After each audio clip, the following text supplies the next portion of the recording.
sommes aujourd'hui dimanche 5 février 2023. Je salue tous ceux qui sont connectés directement et tous ceux qui viendront plus tard au juste enseignement.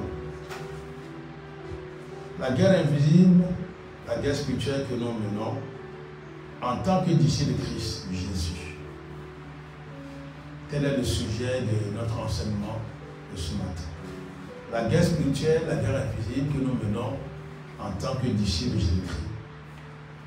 Éphésiens chapitre 6, versets 11 à 12. C'est le texte que nous allons lire ensemble. Éphésiens chapitre 6, versets 11 à 12. Je le lis dans la version Parole vivante. Au verset 11, il est dit: couvrez-vous entièrement de l'armure complète que Dieu vous offre, afin de pouvoir tenir ferme contre toutes les ruses de guerre du diable. Je relis ce verset. Couvrez-vous entièrement de l'armure complète que Dieu vous offre, afin de pouvoir tenir ferme contre toutes les ruses de guerre du diable. Verset 12. Car ce n'est pas seulement de notre combat à nous qu'il s'agit, car ce n'est pas seulement de notre combat à nous qu'il s'agit. Nous n'avons pas à lutter uniquement contre notre nature terrestre. La nature terrestre, c'est ce qui est appelé dans le second le vieil homme. Voilà. Car nous n'avons pas à lutter uniquement contre notre nature terrestre, ni contre de simples ennemis mortels. C'est ce que, dans le second, cette expression est rendue par la chair et le sang. Mais contre les puissances occultes, contre une organisation spirituelle satanique, contre les dictateurs, contre les dictateurs invisibles. Je relis ce verset, le verset 12, je le reprends. Car ce n'est pas seulement de notre combat à nous qu'il s'agit. Nous n'avons pas à lutter uniquement contre notre nature terrestre, ni contre de simples ennemis mortels, mais contre les puissances occultes, contre une organisation spirituelle satanique, contre les dictateurs invisibles qui, dans les ténèbres, veulent contrôler et régir notre monde, contre la légion des esprits démoniaques dans les sphères surnaturelles, véritables agents du quartier général du mal. Nous apprenons par ces passages, en réalité, ces deux versets peuvent être complétés en lisant tout le reste qui nous parle de l'armure que Dieu met à notre disposition. Donc dans Éphésiens chapitre 6, on peut lire jusqu'au verset 18. On peut lire jusqu'au verset 18. Mais nous voudrons ce matin parler des ennemis du disciple de Christ dans la guerre invisible que nous menons. La guerre spirituelle, la guerre invisible que nous menons en tant que disciples de Jésus-Christ. Cette guerre, selon ce que nous venons de lire, est engagée contre le monde, contre le royaume des ténèbres. C'est ce qu'il a dit, puisqu'il est dit qu'en réalité, cette guerre est menée contre les puissances invisibles, contre les puissances occultes, contre une organisation spirituelle, contre des dictateurs invisibles qui, dans les ténèbres, veulent contrôler et régir notre monde, contre la légion des esprits démoniaques dans les sphères surnaturelles, véritables agents du quartier général du mal. Ce royaume-là est dirigé par Satan qui influence l'atmosphère qui nous environne.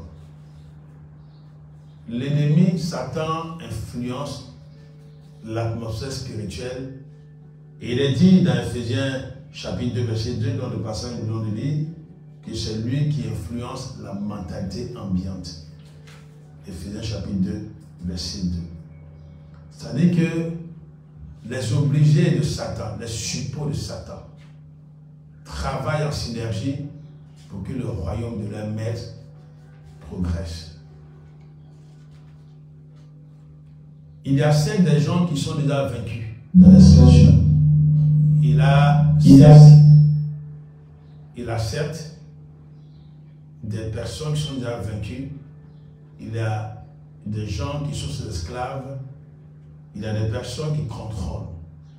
Mais ceux qui ne contrôlent pas, ils sont ceux qui se trouvent dans l'enclos du berger qu'est Jésus-Christ de Nazareth. Tous ceux qui sont dans cet enclos, l'ennemi ne peut rien contre eux. Il ne peut pas les toucher. Or, je veux dire qu'il ne peut pas les avoir tant que ces personnes demeurent dans l'enclos. Donc, ce verset qui, dans l'Uisgon, il est dit, non pas à lutter contre la chair et le sang, mais parole vivante fait la nuance. Ce n'est pas uniquement contre notre nature terrestre, ni contre de saints ennemis mortels. Ces deux premiers ennemis sont des ennemis mineurs, parce que le troisième ennemi, qui est le véritable, c'est cette organisation spirituelle satanique qui est appelée le quartier général de l'ennemi. C'est-à-dire c'est l'ennemi qui contrôle, qui dirige, qui fait tout. En réalité, quand il est dit qu'ils n'ont pas à lutter uniquement contre notre nature terrestre, c'est ce que la parole de Dieu appelle dans Romains chapitre 6, verset 6 et dans Ephésiens 4, 22. C'est ce qui est appelé le vieil homme. C'est-à-dire nos habitudes, nos attitudes, notre caractère, notre tempérament, nos humeurs, tout ce qui est résumé par chair et dont il est question dans Galates chapitre 5. C'est ça, la nature, notre vieille nature. C'est ça la nature terrestre dont il est question ici dans le verset. Et les cinq ennemis mortels dont il est question ici, ce sont les humains, ce sont nos semblables. C'est ceux qui nous entourent, c'est ceux avec qui nous vivons en société. Parce que ce que tu dois savoir d'ici Jésus-Christ de Nazareth, en chaque individu se trouvent des sentiments, se trouvent des attitudes, se trouvent des idées qui sont influencées, qui sont contrôlées. Soit par l'esprit du mal, soit par l'esprit de Dieu, par le Saint-Esprit. Et c'est pour ça que nous sommes appelés à faire attention. Et en tant que disciples de Christ, nous sommes donc appelés à faire attention à nos propres agissements.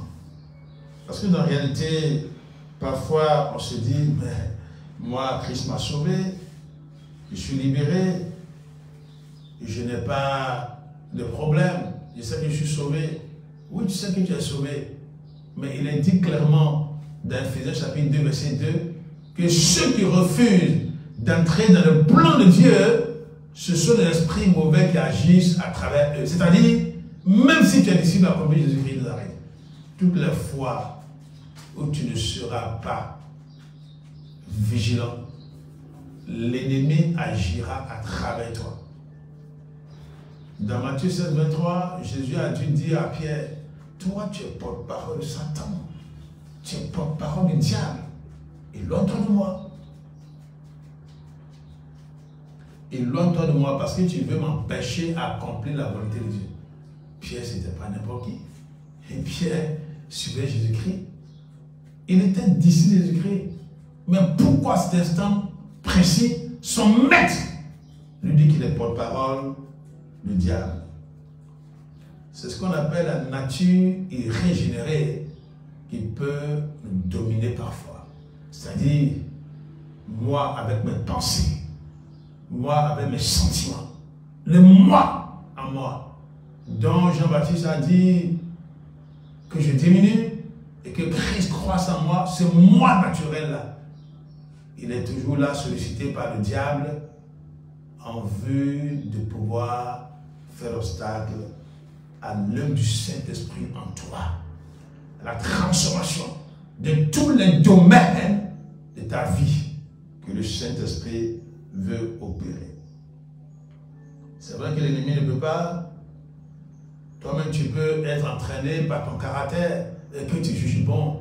C'est ce qu'on appelle l'amour propre. Personne ne peut se haïr ses frères. Mais la parole de Dieu nous interpelle. C'est-à-dire, nous-mêmes nous examiner, à voir si nous sommes en phase avec l'Esprit de Jésus-Christ de Nazareth. La chair et le sang, et puis la nature terrestre, ne sont que des moyens que l'ennemi utilise pour nous avoir. C'est pour ça qu'il est parlé de la véritable opposition. Dans le verset 12 d'Éphésiens 6 que nous venons de lire, il est parlé du QG du mal, du quartier général du mal, dont le maître est le diable. Et c'est pour cela que pour vaincre notre nature terrestre, pour vaincre aussi nos semblables, ces personnes mortelles qui sont utilisées par l'ennemi pour les vaincre, il ne faut pas utiliser les mêmes armes qu'eux. Il ne faut pas utiliser des armes naturelles.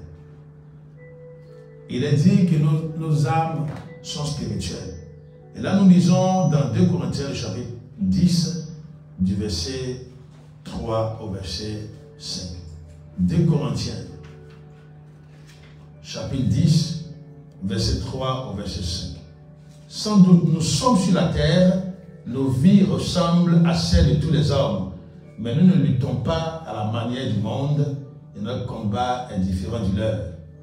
Verset 4. Nos armes de guerre ne sont pas simplement humaines, elles tiennent le puissant de Dieu. Il les rend capables de détruire les bastions dans lesquels les hommes se barricadent contre lui. Pourquoi Paul dit que nos armes de guerre ne sont pas simplement humaines? Nous sommes humains et c'est nous qui prions, c'est nous qui gênons, c'est nous qui marchons sur la vérité, c'est nous qui avons la foi, c'est nous qui marchons sur la droiture, c'est nous qui avons le casque du salut. Mais ces armes, bien qu'étant manipulées par des humains, sont très puissantes. Ce sont des armes spirituelles. C'est pour cela que lorsque la Bible déclare dans 2 Corinthiens 7,14 que c'est sur le peuple de Dieu que repose la guérison de son pays et non pas sur les militaires, non pas sur les politiciens très intelligents, très sages, non pas sur tous ceux qui peuvent lutter. C'est parce qu'en réalité, ce sont des entités spirituelles mauvaises qui veulent à tout prix renverser, qui veulent à tout prix utiliser les humains pour faire leur volonté. Quand dans une famille, malgré tout ce que le père peut faire, malgré tout ce que la mère peut faire, malgré tout ce que les aînés peuvent faire pour quelqu'un qui a un comportement extravagant, qui se comporte n'importe comment, qui marche comme il veut, et qui est indiscipliné, on a beau parler, la personne rechigne, la personne est toujours en train de faire ce qu'elle veut, c'est-à-dire ce qui n'est pas agréable, ce qui n'est pas conforme à la morale et ce qui est loin de plaire à Dieu. Mais c'est là où on détecte l'influence, sur les influences des puissances occultes. Souvent des humains qui sont déjà instrumentalisés par l'ennemi et qui collaborent avec lui, qui veut détruire l'enfant qui est ainsi manipulé. Donc nous comprenons ainsi que les armes que nous utilisons sont de puissantes armes, ce sont des armes spirituelles. Dieu les rend capables de détruire les bastions dans lesquels les hommes se barricadent contre lui. Verset 5, oui, nous renversons les raisonnements et les arguments sophistiqués qui se dressent prétentieusement un rempart contre la véritable connaissance de Dieu. Faisant prisonnière toute pensée rebelle, nous l'amenons à obéir au Christ et à reconnaître son autorité. Si tu penses que ceux qui sont en train de s'opposer à toi le font par leur propre force, tu as simplement menti. Il y a un frère qui me rendait ce témoignage hier. Il dit qu'il habitait une cour. Tant qu'il partait dans une certaine église et qu'il faisait ce que les autres faisaient, il se conformait à leur pratique. Il allait les vendre en boîte et il courait les femmes. Il buvait, il faisait n'importe quoi. Tant qu'il faisait ça, les gens étaient d'accord avec lui. Mais il se trouve qu'il était malheureux. Et sa femme aussi était malheureuse. Il végétait dans la pauvreté extrême. Et donc, quelqu'un l'a vu et lui a fait lire un passage biblique. Il lui a dit, tu sais, Dieu là, il répond aux problèmes des hommes. Il a fait lire un psaume, le psaume 65. Il a dit que Dieu répond aux hommes. C'est pour ça que les hommes accourent à lui.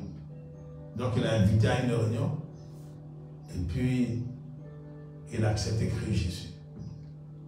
Et dès qu'il a changé, le propriétaire l'a appelé une fois. Il dit, mais toi tu ne vas plus dans notre coin là, dans notre église, tu ne vas plus là-bas? Il dit, non, j'ai un ami qui me dit, mais pourquoi? Ah non, c'est pas possible. Fais-tu appeler bagage là? Fais-tu quitter ma maison? Parce que tous ceux qui étaient dans la même cour que lui, enfin dans l'environnement, c'était des gens qui s'adonnaient à des sens occultes. À tout ce que l'ennemi aime. C'est-à-dire qu'il fait des choses conformes au règne des ténèbres. Et le frère a compris qu'il devait déménager. Et ainsi il a déménagé. Vous comprenez? C'est pour ça qu'il a dit que ce ne sont pas contre de saints ennemis mortels que nous luttons, mais c'est contre une opération ténébreuse, contre des puissances démoniaques, contre des dictateurs invisibles qui veulent régir notre monde, qui veulent téléguider, qui veulent tout contrôler. Donc tu comprends qu'il n'y a que la parole de Dieu. Il n'y a que les armes que Dieu te donne qui peuvent renverser les forteresses. Et c'est l'argument sophistiqué. C'est pour cela que dans ce passage, il est question de 3 ennemis. Les 2 premiers ennemis sont, j'en ai dit, les ennemis mineurs. C'est-à-dire la chair, comme on le dit. La nature déchue. La nature terrestre. Ce qui est appelé dans la Bible, dans la version de second, le vieil homme. C'est le premier ennemi. Le second qui est cité dans ce passage, dans Ephésiens 6, 12 que nous avons lu, les questions des mortels, de nos semblables. Et puis, l'ennemi le plus coriace, celui qui est le maître, c'est cette organisation satanique occulte. Cette organisation faite de dictateurs invisibles, de toutes sortes de puissances occultes. Le quartier général du mal. C'est ça le vrai ennemi. Parce qu'en réalité, si tes caractères sont influencés, si tes pensées sont influencées, sache que ce sont les ténèbres, ce sont des esprits mauvais qui t'influencent ainsi. Ils peuvent le faire, ces esprits mauvais peuvent le faire directement, mais ils peuvent le faire aussi par l'intermédiaire d'autres personnes. C'est ça le deuxième ennemi. Cette catégorie-là, ce type d'ennemi-là, ce sont des semblables. Parfois, nous nous focalisons sur ces ennemis-là et on perd notre temps. On s'occupe tellement de cette opposition qu'on perd notre temps. On vide notre énergie sur de telles personnes. Oui, c'est ça. L'ennemi veut que nous focalisions sur ces personnes-là pour nous faire avoir. C'est pour ça que Christ a dit à ses disciples, aimez vos ennemis. Pardonnez à ceux qui vous haïssent, à ceux qui vous maudissent. Parce que Christ voulait nous amener à comprendre que les véritables ennemis, ce ne sont pas ces personnes qui sont en face d'eux. Parce que ces personnes ne savent pas qu'elles soient influencées. Paul a été ainsi instrumentalisé. Paul était zélé. Il persécutait les chrétiens. Il les tuait. Les emprisonnait. Jusqu'au jour où le Seigneur s'est révélé à lui. Il a compris qu'il agissait par la chair. Il agissait selon la chair. Il agissait sur la nature terrestre. Et en réalité, il se laissait influencer par l'ennemi. Oui, peut-être que tu te dis, non, moi, c'est mon caractère, oui, c'est mon comportement, c'est comme ça que j'ai été élevé. Laisse-moi te dire, dans 1 Pierre chapitre 1, verset 18 à 19, il est dit que c'est Christ qui nous a libérés de la vaine manière de vivre. Dans la parole vivante, version du mode futile, de vivre hérité de nos ancêtres, hérité de nos pères, hérité des générations précédentes. C'est le sang de Christ qui nous a racheté de cela. Et tu comprends que le comportement que tu as, même si tu es convaincu que tu as le salut, ce comportement ne plaît pas à Dieu. C'est à toi de changer. C'est à toi de décider de changer.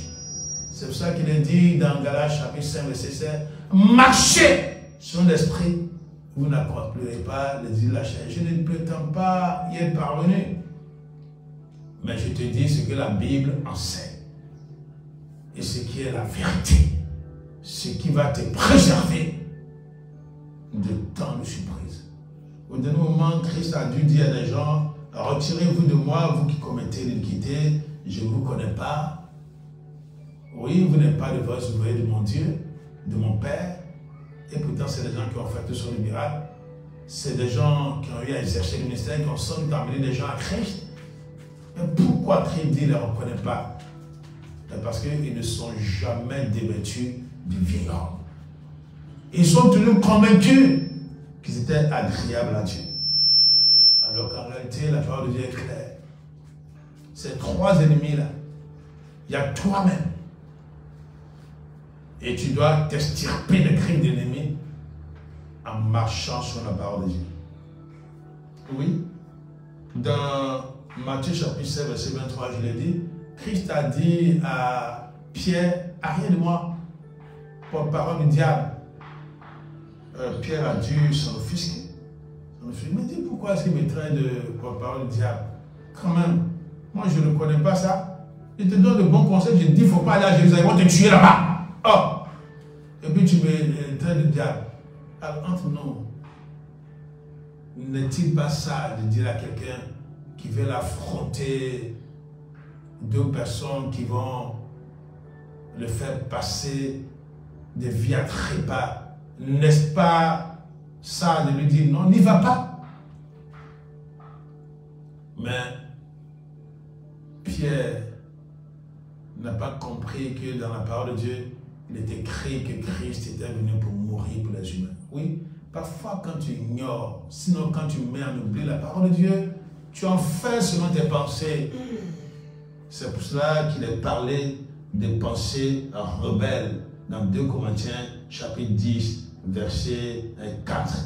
Nous devons amener ces pensées rebelles à se soumettre à Christ. Pierre devait amener ces pensées rebelles, ces pensées égoïstes, parce qu'il bénéficiait, Christ faisait toutes sortes de miracles. Christ a guéri sa belle-mère. Je ne sais pas si c'est avant ou bien après. Mais ce qui est sûr, Christ a guéri sa belle-mère. Il profitait de cela. Non, Christ devait mourir pour tout le monde, pour que tout le monde puisse bénéficier de cette grâce abondante, de salut, de la rédemption, de la libération du péché. Il faut que tu comprennes le plan de Dieu. Lorsque tu vois que ton caractère, lorsque tu vois que ton tempérament te joue de mauvais tours, il faut entrer en toi-même. Il faut entrer en toi-même. Il faut entrer en toi-même et confronter la parole de Dieu avec ce que tu veux faire. Oui, vous allez me retoquer, oui, mais Pierre n'était pas converti à ce temps-là. Non, il était disciple de Jésus-Christ, mais c'est plus tard qu'il a fait l'expérience du Saint-Esprit. Soit. Mais nous allons lire Galates chapitre 2, versets 11 à 16. Galates chapitre 2, versets 11 à 16. Il est dit dans verset 11, pendant plus tard, lorsque Pierre est venu à Antioche, j'ai dû prendre personnellement position contre lui. Je lui ai tenu tête, car il était manifestement dans son tort et méritait d'être repris. Verset 12, en effet, avant l'arrivée de certaines personnes, l'entourage de Jacques et prenait ce repas avec les non-juifs convertis. Puis, quand ces gens sont arrivés, il a subitement pris peur et s'est esquivé, évitant de fréquenter les frères non-juifs. Par crainte des judaïsants, partisans de la circoncision, il s'est tenu complètement à l'écart des chrétiens non-juifs. Verset 13, les autres juifs convertis, imitant sa conduite, se sont mis eux aussi à cacher leurs véritables convictions, au point que Barnabas lui-même se laissait entraîner avec eux à la dissimulation. Verset 14, je voyais clairement qu'il quittait le droit chemin et ne marchait plus selon la vérité enseignée par l'Évangile. J'ai alors dit ouvertement à Pierre, dans une réunion de l'Église, afin d'être entendu par tous. Si toi qui es juif, tu te sens libre de suivre les coutumes non juives et t'estimes dégager des ordonnances légales du judaïsme, pourquoi veux-tu contraindre les non-juifs convertis à respecter les coutumes juives?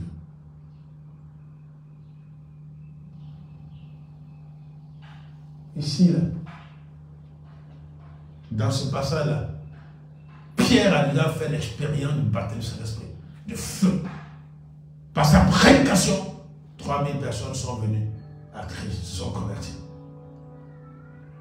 Mais Paul, qui se fait appeler l'avorton, ou l'insignifiant le plus insignifiant des apôtres, l'a repris. Parce qu'il s'est laissé entraîner par son caractère juif, par mauvaise conscience des autres. Il a regardé aux judaïsants.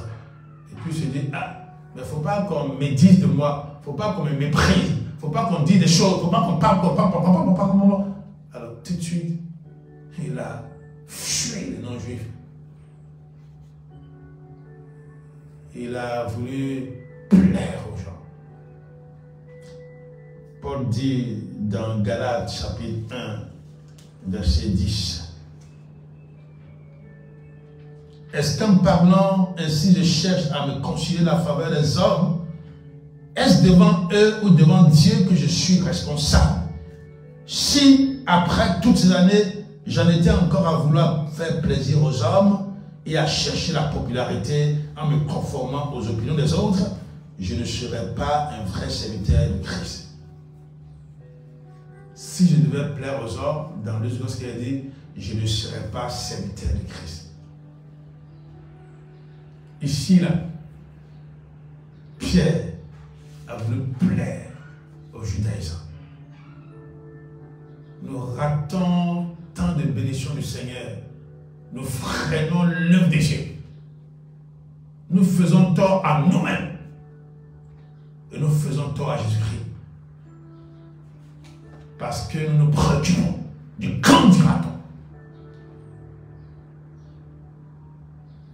Et les gens nous donnent mauvaise conscience. Et on se laisse entraîner. On se fait avoir. On dit non, mais cet homme-là, c'est un puissant leader religieux, un puissant homme charismatique. Et puis, ce puissant homme charismatique dit des élucubrations.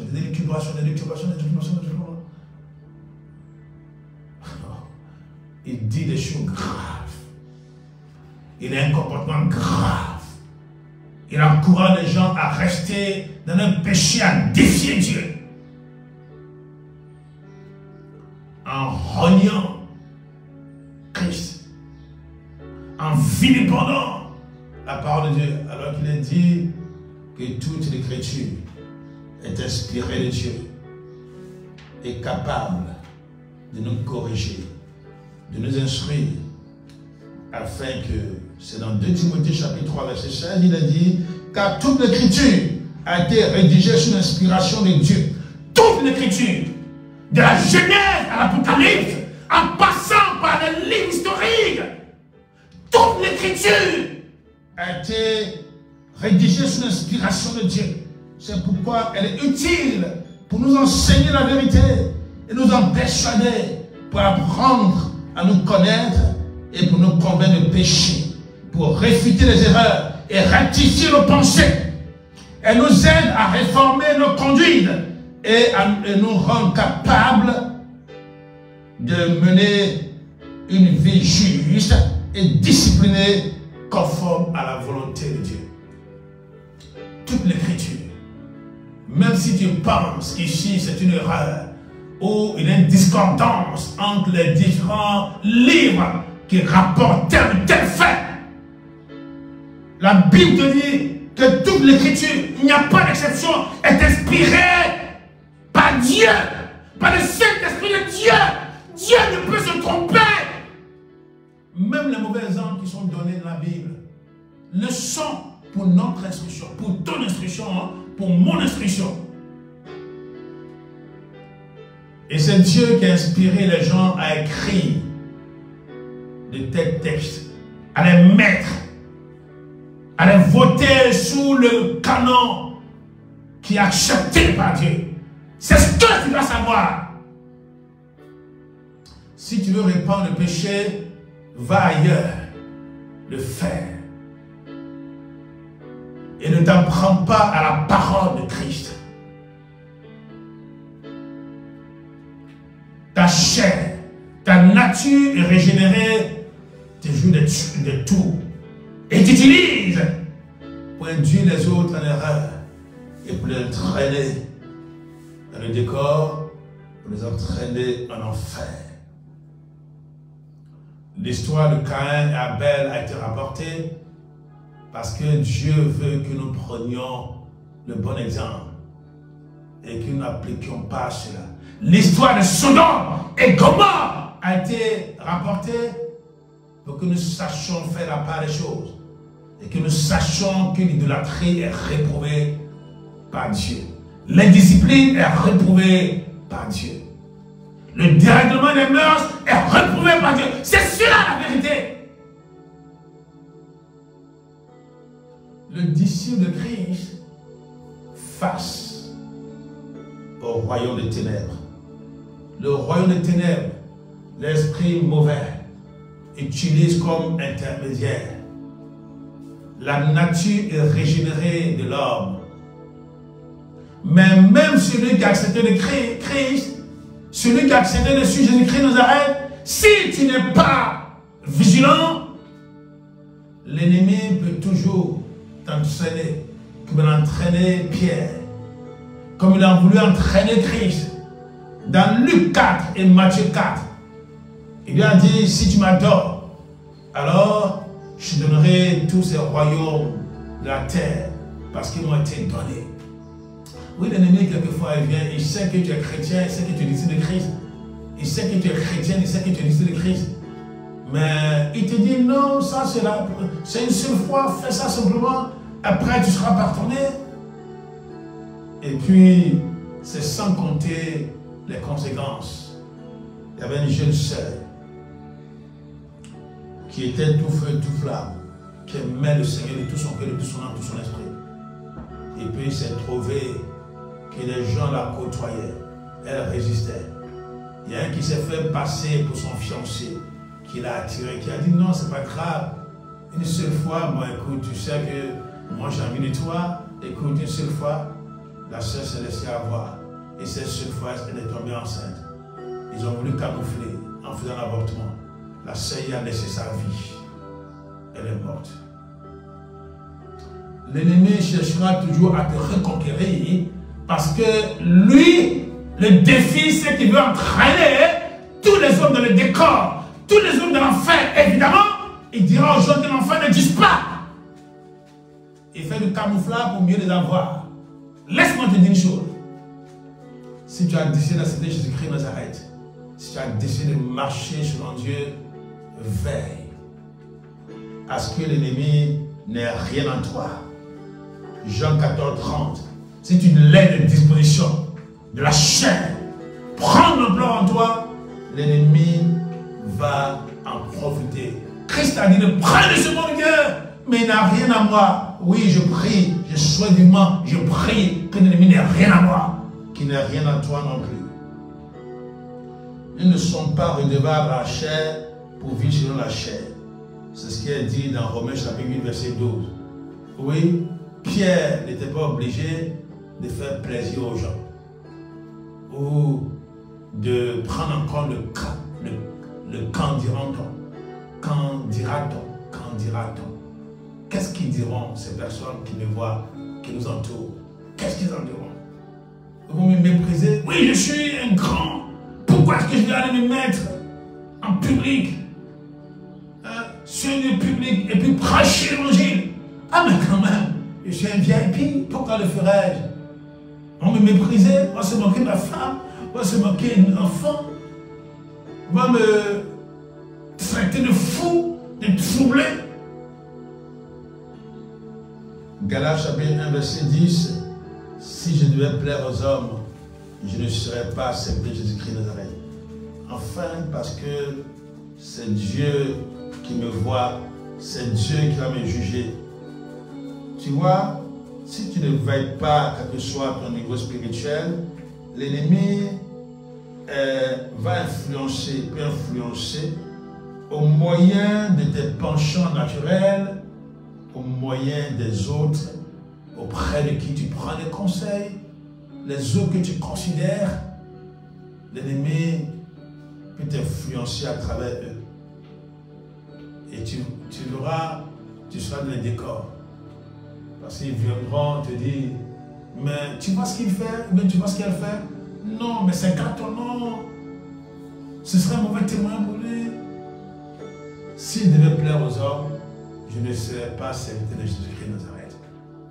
Parce qu'en réalité, comme le dit un chant populaire, le jour où je vais mourir, c'est Dieu qui va m'accueillir, c'est Christ qui va m'accueillir. C'est lui qui va m'ouvrir grandement à la maison du Père. Je ne veux pas que le diable m'ouvre ses portes, les portes de sa demeure. C'est pour cela que je ne me laisse pas juger par les humains. C'est pour cela que je fais attention. Je ferai attention pour ne pas que le diable ait quelque chose à moi. Je voudrais que nous lisions ensemble ce verset 30 de Jean chapitre 14. Jean chapitre 14 et le verset 30. Jean 14, verset 30. Désormais, je n'aurai plus guère l'occasion de m'entretenir avec vous, car le dominateur de ce monde est déjà en marche contre moi. Jésus parlait de sa mort prochaine. Cependant, il n'a aucune prise sur moi. Il ne faut pas que l'ennemi ait pris sur toi en utilisant ton tempérament, en utilisant tes raisonnements, en utilisant ton caractère, en utilisant tes préférences. Ce sont des vanités. Ce sont des vanités. Parce qu'en réalité, la Bible dit que tu dois amener toutes les pensées rebelles, captives à l'obéissance de Christ. Oui, tu es titillé. L'ennemi t'insulte des choses, soit par ton tempérament, ton caractère, soit par les autres, et tu as envie d'en découdre avec les gens. Non. Laisse le Seigneur travailler pour toi. Et demande au Seigneur de libérer ton cœur. Christ a dit dans Matthieu chapitre 11. Matthieu chapitre 11. Et le verset 28, 11, 28, Christ a dit, venez à moi, vous tous qui êtes fatigués et accablés, vous qui êtes déprimés, parce que vous ployez sous un fardeau lourd, un fardeau trop lourd, et je vous donnerai du repos. Acceptez, verset 29, de vous laisser diriger par moi, et mettez-vous à mon écart, car de tout mon cœur, je suis doux et humble. Ainsi, votre vie trouvera son épanouissement dans le repos. Oui, mon joug est utile et la charge qu'il vous impose est légère. On va croire que Jésus dit cela à des inconvertis, des païens. Non, il le dit à nous tous. Si tu crois que la manière d'agir, de faire, te permettra d'avoir la victoire, je crois que tu mens, tu te trompes. Parce qu'en réalité, Dieu ne viendra pas changer ton caractère. Non, Dieu t'a dit que tu as été crucifié avec Christ. C'est vrai, comme le temps passé, je vous suggère de lire Romains 6, verset 5 à 13. Romains chapitre 6, verset 5 à 13. Où tu comprendras que tout, ton être entier appartient de à Christ. Tu as été crucifié à Christ. C'est pour ça que dans Galates 2, 20, il a dit, c'est Christ lui-même qui reproduit sa vie en nous. Dans le second, il a dit, ce n'est plus moi qui vis, c'est Christ qui vit en moi. Donc, ce que tu dois savoir, ce n'est pas Jésus qui viendra te délivrer de ton orgueil ou qui viendra te délivrer de ta colère. Cela est dit, ne vous mettez pas en colère. Cela est dit, marchez sur l'esprit. Priez sans cesse. C'est cela. Soyez vigilants. Et il est dit dans Hébreux 12, 14, nous avons lu, je ne sais pas si nous l'avons lu, mais il est dit, recherchez la paix avec tous et la sanctification sans laquelle nul ne va le Seigneur. Mais recherchez là, vous pensez que c'est l'Esprit de Dieu qui va venir. Le Seigneur dit, il a mis tout à ta disposition. Tu fais quel effort? Ou tu te laisses entraîner par ton intelligence. C'est vous devez savoir, quand on est dans une mauvaise posture, notamment quand on est fâché, quand on est en colère, on met en veille notre intelligence. Je le dis parce que moi-même j'expérimente cela. On met en veille notre intelligence. Alors ce que tu dois savoir, chers frères, chères sœurs, la Bible déclare que tu as 3 ennemis selon Éphésiens 6, 12. Le premier, c'est la nature terrestre. Donc, toi-même, les penchants naturels qui sont en toi. Le second, ce sont les hommes, tes semblables. Et puis, le troisième, le plus coriace, le véritable ennemi, c'est le quartier général du mal, où opèrent les puissances occultes et toutes sortes de mauvais esprits. C'est ceux-là qui utilisent les 2 entités que j'appelle moyens, qui sont le vieil homme, la nature terrestre, la nature déchue, et puis les autres. Si tu as compris, tu lutteras contre des puissances démoniales, des puissances occultes, en exerçant les armes que Dieu te donne. 2 Corinthiens chapitre 10, verset 5. Nous allons prier. Père Céleste, je voudrais te bénir parce que tu as accordé cet enseignement. Tu me parles à moi-même, mais tu parles à nous tous. Pour que nous sachions combattre, nous sachions mener le combat dans cette guerre invisible. Dans cette guerre invisible où ceux qui sont contre nous, ceux qui nous combattent, ne sont pas visibles. Mais en réalité, utilisent des moyens visibles en les influençant. Utilisent notre propre nature déchue en influençant. Utilisent nos semblables en les influençant. Tu nous demandes de couper la source qui alimente ces 2 ennemis mineurs. Père Céleste, je prie que tu donnes la conscience véritable à chacun d'entre nous et que tu convainques par le Saint-Esprit la réalité de ces choses et que tu rassures, que tu rassures chacun d'entre nous que tu nous as déjà donné la victoire selon ce que tu nous as dit, sur la promesse que tu nous as faite dans Romains chapitre 8, 31 où tu dis que nous marchons de victoire en victoire et parce que c'est toi qui nous rends plus que vainqueurs, toi qui nous aimes. Et tu dis que tu nous as donné le pouvoir de cracher les serpents et les scorpions et toute l'armée du diable. L'armée du diable, c'est cette armée invisible qui veut nous reconquérir et qui veut conquérir la localité où nous sommes. la famille nous sommes, qui veut toujours influencer, et reconquérir là où nous avons mis les pieds, là où nous vivons. Père Céleste, agis en ma faveur, agis en faveur de mon frère, agis en faveur de ma soeur, agis en faveur de telle communauté, de ceux qui te cherchent véritablement. Parce que je sais qu'il y a des gens qui ne te cherchent pas. Parce qu'en réalité, ils ont vendu leur âme à Satan. Ils sont simplement des obligés du diable. Ils sont associés de Satan pour faire prospérer les yeux du diable.